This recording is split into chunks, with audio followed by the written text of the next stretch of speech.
E aí, galera, como é que vocês estão? Emanuel Martires aqui novamente, expert da Integral Médica, coach nutricionista.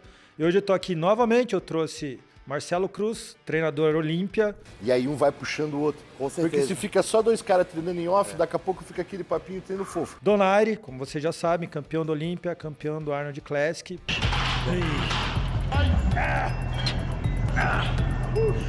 Para falar de um tema bem bacana, que acredito eu que vocês vão gostar bastante, que é a respeito de booking, né? Fase de ganho de massa magra. Nesse vídeo a gente vai falar para vocês estratégias de dieta, estratégias de suplementação, estratégias de treino, né? Como avaliar um booking, o que é um booking de sucesso.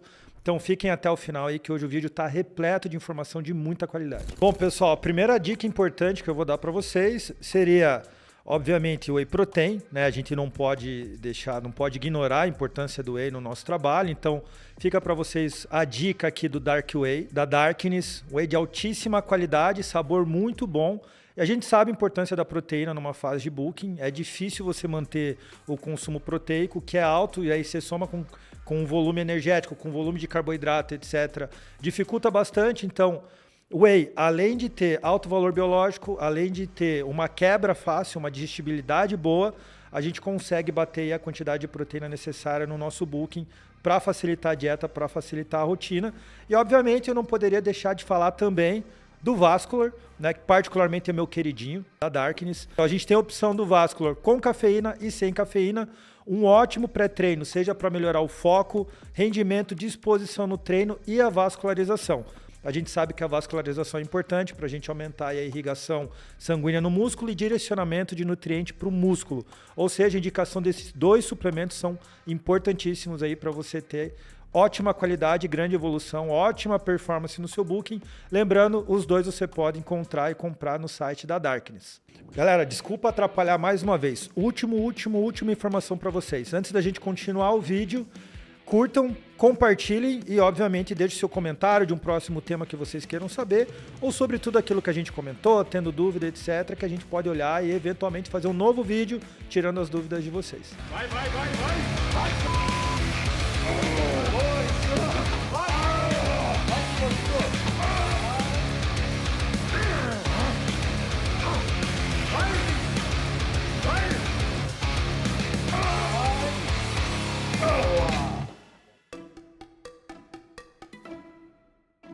Então, dona, vamos lá, explica para o pessoal que está assistindo a gente, resumidamente, né? Acho que a maioria já sabe, mas para o pessoal entender bem, o que é booking, o que é, o que faz e... Booking é dessa nova geração, né? Na nossa era off-season, não era? Nós conhecemos como off-season, mas é o período de ganho de massa muscular. É um período onde o indivíduo entra num superávit calórico, né? Não gosto muito de mudar o treinamento entre cut e booking, geralmente eu tento manter a base de tudo, mas é o período de ganho de massa muscular, onde o atleta ingere um pouco mais de calorias, né, para deixar um cenário mais anabólico para que ele possa construir mais massa muscular. Então, é um período de construção. Antigamente, esses termos eram mais usados pelos atletas, mas cada vez está sendo mais comum pessoas normais fazerem booking, fazerem off-season, que é o período de ganho. Ô, Braguinha, quando puder, coloca aquela foto, não sei se vocês lembram, do Liprich gordão e do Jay Cutler gigantesco, assim, gordão, comendo e tal, que naquela época se falava off-season, porque na verdade era fora de temporada, então dava como se desse a entender como o que você quiser para ganhar peso. Seria off-season e pré-contest, né, que a gente falava. Então, exatamente, era meio que diferente. Então, off-season se arrebenta de comer, nem que seja uma pizza, um hambúrguer, etc. Coisas, inclusive, que às vezes a gente fez, né? Inclusive com cruz a gente já fez, né? Eu imagino que você já deva ter feito várias pizzas ou várias refeições livres na semana. E o booking era ganho de massa magra controlado. O booking, ele pode ser feito, você pode fazer ou uma ingestão calórica tipo, sem controlar muito, né, que eu não gosto. Então, a ganho de massa muscular a todo qualquer custo, deixando saúde de lado, aumentando um pouco de percentual de gordura, ou você pode fazer ele de forma mais controlada, que é o que eu prefiro fazer. Mas, eu acho que todo mundo deveria pelo menos fazer um pesadão, né? Um off, sujo, aí, pesado, para você sentir na pele também, para você deixar o seu peso acostumar com um peso mais pesado. E depois você vem controlando cada vez mais. Isso eu vi em 2014, cara. Uma vez na sua vida, faça um off sujo. Faz um off pesadão. Pra você sentir na pele como que é. O que a gente fez, chegou a fazer off sujo, sujo mesmo, só que a gente não podia falar sujo pelo físico, porque você sempre ficava seco. Então era sujo às vezes pelo volume calórico e teve uma época que a gente conseguiu incluir um pouco mais de porcaria, por assim dizer, mas era sujo de dieta, mas não sujo de físico, né? Isso mesmo. E aí foi complicado para você ou não, né? Não, foi. Tranquilo. Era bom, pô. Pizza todo dia, hambúrguer todo dia. Vamos lá, acho que a parte técnica, então. Vamos considerar alguns princípios de booking, né? A gente vai discorrendo aqui e vai dizendo o que é mais importante ou não. Vou chegar na dieta com você e no treino com o Cruz, pode ser? Tá. O que você considera ideal na manipulação da dieta num booking? Eu gosto de entender o ponto que o atleta ou a pessoa normal está fazendo e progredindo as calorias aos poucos. Não gosto de progredir as calorias muito rapidamente. Então, num booking, eu gosto de fazer uma variedade de um cardápio um pouco melhor, porque tem essa facilidade também, mas sempre de alimentos que sejam mais fáceis da digestão, um bom funcionamento do intestino também, porque não adianta, né, você tá só comendo, só jogando comida para dentro, aquilo tem que ser funcional, tem que estar absorvendo aquilo ali, tem que estar com uma digestão boa, sem refluxo, estômago bom, então tem que estar, aquilo ali tem que tudo estar fluindo, sono bom, então tudo isso você vai deixando o cenário mais anabólico, né? E a parte da alimentação é uma das partes mais importantes ali junto com o treinamento, né? Então você deixar um cenário anabólico vai te favorecer, e daí progredindo essas calorias aos poucos. Eu gosto de pegar feedbacks semanais, então viu que não evolui, aumenta mais 200, 300 calorias, e vou aumentando até o ponto que você chega num movimento em que o atleta continua evoluindo sem aumentar muito o seu percentual de gordura. Você tem uma base de start, assim, de quantidade de proteína por quilo de peso corporal, de carboidrato, de gordura? Ou isso é muito individual? Ou você gosta de trabalhar com mínimo, pelo menos? Mínimo 2 gramas de proteína por quilo e vou até 3, né? Desculpa te interromper, mas o pessoal sempre pergunta para mim, seja em vídeo ou na consultoria, esses 2 gramas, você considera só proteína animal, considera proteína vegetal? Só proteína animal. Desconsidero. Calculado 2 a 3 calculados em proteína animal, né? E daí o carboidrato é o tanto de caloria que eu preciso ele ingerir e vai de pessoa para pessoa. Aí ele varia mais, né? E a gordura? E a gordura não gosto de passar de 1 grama por quilo. Então é algo que então a proteína é meio que padrão, 2 a 3, aí depende de algumas variáveis. A gordura se mantém padronizada até por uma questão de saúde, etc. E o carboidrato basicamente é o que se manipula para ir ajustando o saldo calórico. A questão das calorias, exatamente. E você tem hábito de mudar muito, botar opções de cardápio?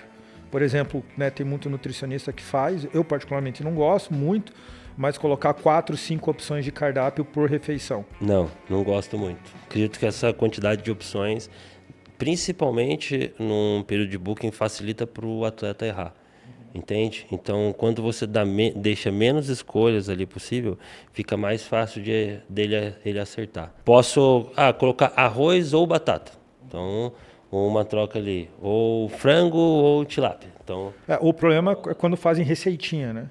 Assim, agora, ou isso, 5 tipos de carbo ou 5 tipos de proteína, que tem absorções diferentes, entendeu? Porque muitas vezes você vê opções que umas não tem nada a ver com a outra. Então, eu gosto de usar alimentos que fazem sentido. Então, se é carne vermelha, é carne vermelha. Eu posso escolher os tipos de carne vermelha que estão ali.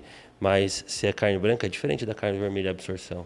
Então, não tem como ser patinho ou frango, patinho ou tilápia. Tem uma carga diferente de absorção energética e tudo mais. Se a gente for falar de suplemento em booking, você deve ter os seus preferidos para trabalhar, né? Creatina não deixa faltar, ômega 3 para a saúde também não deixa faltar, um bom multivitamínico, whey protein para facilitar a bater essa quantidade de proteína, para dar um sabor diferente ali também. Lactobacilos para funcionamento de intestino e enzimas digestivas, que para mim são os mais importantes ali, que vão ajudar a absorção de nutrientes e toda a digestão.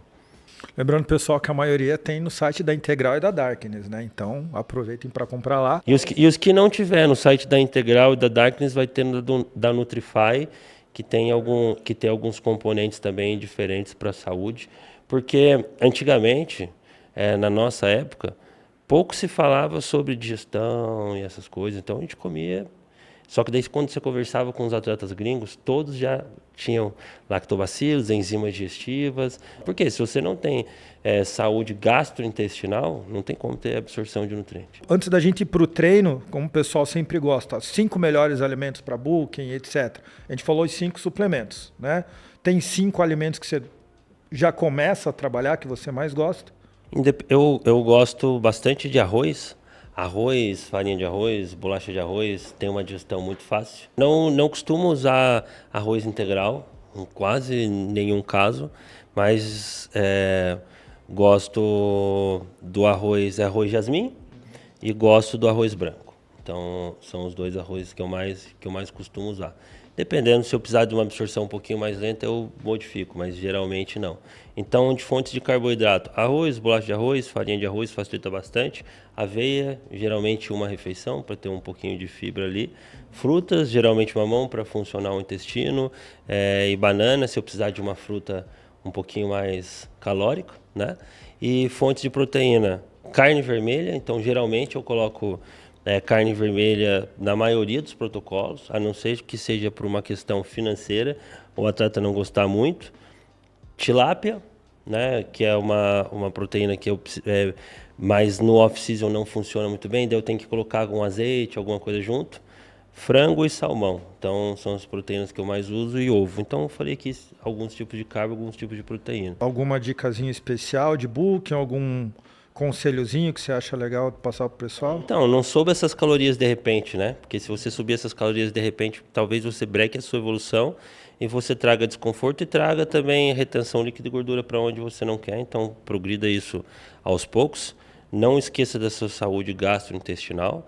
E se você já não está aguentando mais comer, você pode partir para alimentos com uma densidade calórica mais fácil de ingerir, né? Então, nos últimos casos, eu coloco um suco de uva, eu coloco um mel, uma bananinha, por exemplo. Então, vou colocando, incrementando coisas para que fique mais fácil na rotina do atleta. Mas a base sempre é essa. Então, parte de uma alimentação base, né, que seria os mesmos alimentos praticamente que ele usaria no período de cutting, o que muda é a quantidade. E quando o atleta não está conseguindo, eu preciso romper uma barreira ali de calorias que seria difícil ingerir em comida limpa, aí eu começo a colocar açúcar. Último ponto, refeição livre.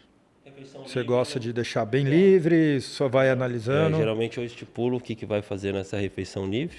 No período de booking, geralmente eu uso uma refeição livre por semana, ou no dia de descanso, para ser um momento ali de prazer e tudo mais, ou no dia do grupo muscular mais fraco.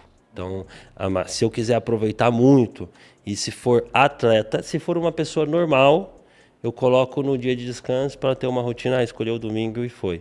Se for um atleta, eu coloco numa refeição ali próximo ao treino ou no dia de treino de grupo muscular mais fraco. Vamos para o treino, tua vez, Cruz. Princípios que você considera importante aí para um booking na parte de treino. Vou começar pela parte que 99% dos atletas negligenciam, que é o cardiovascular no off-season, que é muito importante para você manter a saúde do seu coração e até para você manter o cardiorrespiratório, para você conseguir treinar bem, né? Porque gradativamente o peso vai subindo, a dificuldade de recuperação vai aumentando. Segundo ponto, trabalho de mobilidade e de pilates se possível, porque você começa a ter um aumento de massa muscular, você começa a perder mobilidade, começa a perder flexibilidade e a chance de você se lesionar é muito grande. E o terceiro ponto, o treinamento, que muitas vezes a gente confunde off-season com um período de descanso. Na grande da verdade, o treinamento no off-season e pré-contest, eles têm que manter basicamente na mesma intensidade e tentando progredir carga, porque imagina, se eu estou querendo evoluir e construir massa muscular, eu tenho que aproveitar todo esse aumento calórico para me treinar, entendeu? Então, se eu treinar fofo, meu físico ele vai ficar fofo e vai ser muito difícil de o treinador conseguir subir a ingestão calórica. Eu gosto que os atletas trabalhem ali com 2 séries de reconhecimento e umas 2 séries válidas e uma série de saída de um número de repetições um pouquinho mais alto, tipo de 20 a 25 repetições, para manter aquela densidade do atleta. E também um ponto assim, a analisar conforme o atleta ele vai aumentando o peso, tem algumas partes do corpo dele que começam a acumular mais gordura. Vamos lá, parte baixa das costas, femoral e glúteo. Aí eu começo a fazer alguns ajustes no treino para trazer mais densidade para esse ponto. Porque analisando, você consegue ver que o ponto que aumenta a gordura é um ponto fraco do atleta. Então, muitas vezes você vê o cara com puta quadríceps, com 130 quilos, fibrando. Um glúteo gordinho, um femoral sem marcação, uma lombar. Então, eu aumento os estímulos naquela porção. Então, conforme ele vai, vamos lá, vamos pegar um exemplo. O Vini vai atualizando o Donaire vai ajustando a dieta, eu vou vendo o físico dele, eu vou ajustando conforme a resposta do físico dele. Conforme ele vai aumentando a quantidade de gordura em alguns pontos, a gente vai sinalizando mais vezes aquela região para tentar trazer a maturidade muscular daquele grupamento e deixar o físico bem harmônico para quando ele for entrar no processo de secagem. Você avalia de acordo com a resposta. Qual que é o tempo de resposta que geralmente você dá para fazendo ajuste? Há uns 21 dias. Então, 3 semaninhas, o mesmo padrão de treino, para ter uma informação sólida suficiente para dizer o que precisa mudar. Aí, geralmente, você muda toda a estrutura do treino ou é... Não, vai ajustando só aqueles pontos que começam a acumular gordura. Que vocês devem acompanhar os atletas de vocês. Tem algum ponto que você olha e diz assim, pô, o cara começou a acumular gordura ali. Entendeu? Então, pô, é um ponto fraco do cara. Então, tipo, você tem que sinalizar um pouquinho mais, até para balancear mais esse físico, né? Tem atleta que quer mudar o treino todo mês. Porque na nossa época tinha aquela condição de confusão muscular que se falava, né? Não, muda o treino toda hora para enganar o músculo que você vai ter mais hipertrofia. Só que no final você não tem controle nenhum do que está acontecendo, né? Então é como você falou, espera umas 3 semanas, ver o que está acontecendo, faz um ajustezinho ali específico e tal. Entendeu? Muitas vezes, é a parte baixa das costas, aumenta um pouquinho no volume nas remadas, entendeu? No terra, mas tipo, não que você vá trocar os exercícios, entendeu? Porque o nosso músculo ele não entende a troca do exercício, ele entende a carga, a resistência. Tá entendendo? Doran Yates já dizia isso, tanto é que ele se preparou fazendo os mesmos exercícios a vida toda. A não ser quando você tem algum desconforto articular, né? Tipo, porra, meu cotovelo, meu ombro, aí sim, aí você faz algum ajuste para você não deixar esse atleta perder a performance dentro do off-season. Mas se correr tudo bem, não tem por que você ficar fazendo ajustes e trocando exercícios. Eu, particularmente, numa fase de booking, se o atleta não está dando sinal de um overreaching, se ele está se recuperando bem, está dormindo bem, eu mantenho na paulada mesmo o tempo inteiro, porque em fase de ganho de massa magra o estímulo tem que estar agressivo, né? Na minha concepção. Você, durante um processo de booking, e o dono, inclusive, se tiver uma opinião diferente, pode contribuir com a gente, você gosta de fazer essa... Então, se está respondendo tudo bem, o cara não está se queixando de dor, então é muito mais fácil com os atletas aqui no CT, porque a gente está vendo a partir dos caras como eles chegam no CT, como eles treinam, né? Então, se o cara está com semblante cansado, 2 ou 3 dias, ele está precisando de umas 3 semanas regenerativas, né? Mas se o cara está sempre bem disposto, treinando bem, eu não vejo a necessidade, entendeu? Ou se o cara está sem dor, entendeu? Sem algum desconforto, entendeu? Se, pô, tu sentiu uma fisgadinha aqui, entendeu? Então, tudo você vai conversando, né? Entendeu? Mesma coisa quando você tem um atleta à distância, você manda aquela anamnésiazinha da semana, o cara responde para você.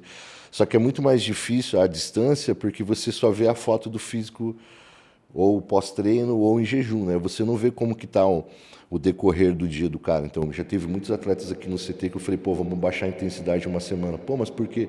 Eu falei, você viu a condição que você está andando dentro do CT? Porque a gente não analisa, né, esse cenário, né? Muitas vezes o cara pegou 3, 4 dias, não dormiu bem, ou está com algum problema, entendeu? A cabeça não está bem, o cara não consegue descansar. Aí eu acredito que você fazer umas 2 a 3 semanas regenerativas é muito importante. Mas se correr tudo bem, vai até o final. No meu caso, geralmente eu percebo que os atletas ou não atletas começam a cair o rendimento no treino a partir da terceira, quarta, quinta semana.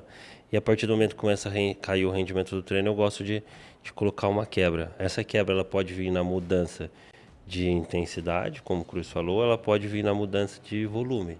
Então, quando são atletas, eles entendem muito bem a forma de treinar. Eu gosto de quebrar um pouco o volume, mantenho a intensidade alta e diminuo bastante o volume para aquilo ser um período de recuperação, né, de regeneração. Para pessoas normais, eu quebro um pouco a intensidade porque fica mais fácil de fazer esse período regenerativo com eles nesse formato. Mas geralmente eu coloco, porque começa a cair o rendimento. Então eu faço essa quebra. Começou a cair o rendimento do treino, eu gosto bastante de progressão de treino. Então quando começa a cair o rendimento do treino, eu faço uma semaninha ali de regeneração, já é suficiente. É difícil uma pessoa comum que tem uma rotina de trabalho mais extenuante conseguir aguentar o pancadão de um treino muito volumoso e intenso durante muito tempo, diferente de um atleta que às vezes vive só disso, né? O atleta, o ambiente está favorável para aquilo, né? Exatamente. Então ele tem mais sono, ele tem mais quantidade de refeições, menos estresse. Isso atrapalha bastante. O cortisol atrapalha muito a evolução, né? Cruz, tem uma base de volume, assim, de start que você gosta de trabalhar? Porque o pessoal sempre fica confuso com isso também. Tá, ok, estou em bulking, mas quanto de volume para cada grupo muscular? Porque vamos desconsiderar se vai ser um ABC duas vezes, um ABCDEF, né? Porque às vezes o atleta precisa treinar com uma frequência maior ou menor cada grupo. Mas uma base de volume, você gosta disso ou não? Músculos grandes de 8 a 10 séries válidas, músculos pequenos de 4 a 6 séries válidas. Aí aquecimento, série de preparo, aí é... Independente. Né?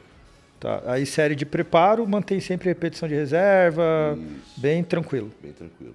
Só para sentir mesmo. Tem alguma coisa que você gosta bastante para atleta, para o treino mesmo, que tenha um direcionamento, algo que melhore de maneira mais específica o treino? Assim, eu gosto muito que eles utilizem o Hydra X, entendeu? Durante o treino ali, a partir do segundo exercício em diante, assim, porque dá um gás maior e melhora o desempenho, né? A hora que começa a baixar a energia, ele entra e dá um suporte para o cara concluir o treino bem. Ele sustenta bem, né? Até o E final. é gostoso. O de laranja é bom pra caramba. De laranja é o melhor sabor. De pré-treino, qual que é o teu predileto? Porque a gente tem o Évora normal, o Évora XT e o Vascular, né? Eu só posso usar o Vascular sem cafeína, que eu já gosto, inclusive. Uso no boxe ainda, arrebento todo mundo no boxe. Duvido. Chegou aqui todo arrebentado. Eu gosto muito do Évora XT. Agora uma pergunta polêmica. Eu tenho duas perguntas polêmicas, na verdade, para a gente poder encerrar essa parte. A primeira é intensidade, carga, mais importante, e esse é para os dois, hein? Ou qualidade de execução? Qual que vem primeiro? Para mim, qualidade de execução. Sempre. Qualidade de execução. A carga ela só vem depois que você mantém a qualidade de execução. Movimento bem feito. Então, você não progride carga para fazer mal feito. Você progride carga para manter a mesma técnica que você está executando na série anterior. E aí, como fica quando o pessoal põe uma carga alta no YouTube, altíssima, para fazer umas repetiçõezinhas ali meio estranhas? Existem formas de treinamento que você faz séries roubadas, então mas isso não pode fazer parte do seu treinamento sempre, porque isso vai ser muito mais fácil de você se lesionar. Lá no começo, mais jovem, quando eu não tinha medo de nada, de lesionar nada, eu fazia dessa forma. Então, fazia algumas séries mais concentradas, controladas, da forma que tinha que manter a execução, e sempre uma série de cada exercício eu aumentava cargas desafiadoras e fazia de uma forma mais roubada. Mas as pequenas lesões vêm sempre nesses momentos. Sempre nesses momentos. Então você poderia aumentar um pouquinho menos, progredir um pouquinho mais devagar essa carga e manter essa execução mais controlada, né, técnica correta, do que só alimentar o ego. Então não faz sentido. É um tipo de treinamento. Vários atletas já evoluíram assim, eu já evolui bastante treinando assim, mas aqui a gente está pensando em evolução e segurança, né? Então, longevidade no esporte. Não adianta você treinar 5 anos e se quebrar. Só mexe na carga se você consegue melhorar a sua execução. Então, manter sua execução. A execução ela vem primeiro. E Cruz, você gosta às vezes de passar, vamos fazer um serrote com 80 quilos para um atleta que faz com 50, ou não é muito... Não, porque o custo-benefício não vai me trazer nada, entendeu? A gente pensando em palco, o cara não vai levar o halteres de 80 quilos para o palco, ele vai levar o conjunto de costas, né? Entendeu? E aí ele vai executar bem executado. Um salto de 50 para 80 são 30 quilos, né? Entendeu? Então a chance do cara lesionar é muito maior do que eu trazer uma ativação muito boa de costas. Então eu sou totalmente contra. Então, a última pergunta, essa é a mais polêmica. Inclusive, o pessoal que está assistindo a gente, comentem aí qual que é a opinião de vocês. Ele só vem, joga bomba e não dá a opinião dele, né? Inclusive, eu vou lá tomar um cafezinho enquanto vocês respondem e depois... Então, comentem aí a opinião de vocês, mas comentem de maneira educada. Até porque a gente está com um treinador aqui que tem vários atletas no Olímpia, e a gente está com outro treinador aqui do lado que tem atleta campeão do Olímpia, atleta campeão do Arnold. Então, é gente que sabe o que está fazendo. Pergunta complicada aí, estão preparados? Ô, Braguinha, coloca a bateriazinha aí para nós, para dar aquela... Pois aí, não estava no contexto. Aquela... Qual que é mais importante, então, num processo de booking? Dieta ou treino? É nóis, estou indo. A base é o treino. A base é o treino. O treino é o mais importante. A base é o treino. Se você fizer um treino muito bem feito e fizer uma dieta meia boca, você vai evoluir muito mais do que você fazer uma dieta muito bem feita e um treino totalmente meia boca. Então, o treino é a base. Então, o treino é a fase de construção. E daí a alimentação ela vem ali para lapidar, para te dar energia, para te trazer uma recuperação, mas o treino é o mais importante. A base é o treino. Quer fundamentar mais alguma coisa? Para mim, o treino é 70% do... E na sua opinião? Eu falo que a dieta é o que direciona, ou seja, ou como mais excedente para booking, ou déficit para cutting, e treino é o que viabiliza. Então, sem treino, não viabilizo nada, independente do que eu O que coma. é mais importante? Obviamente é o treino. Né? Bodybuilding, antes de tudo, é treino. Achei que você ia ficar em cima do muro. Mas eu também concordo. Para mim é treino antes de tudo. Eu acho que vocês devem se recordar que há uns 4, 5 anos atrás teve uma puta de uma polêmica na internet do pessoal falando que no bodybuilder era mais importante dieta, outros mais importante treino. Acho que hoje a maioria já entende que o mais importante é o treino no fisiculturismo, né?